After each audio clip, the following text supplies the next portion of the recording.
Nako, may inilalantad si Maharlika dito. Lalo na narinig ko yung pangalan ni Binoy. Kaya napaisip ako, ano to, pinapalusot nila sa custom? Yung mga chongkelate, oh. Blood ba talaga gusto nyo, ha? Yan. Blood bath daw, o game! Ang dami kong alam, kasi nasa darig ako. Ano papatuloy sa akin?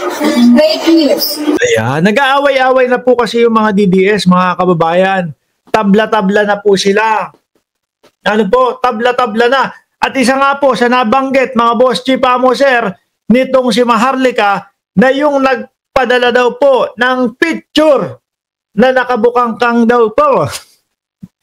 Ang First Lady, which is alam naman ho natin na fake news ho yun, ay galing daw po kila Daryl Yap at Amy Marcos, mga kababayan. Pinapakita niya, ginagano niya, ini-scroll niya, oh. Ini-scroll niya, mga bossing, yung mga usapan nila. Kay Robin Padilla daw. Ano, Senator Robin? Ayan. Totodo ko na. Robin, oy!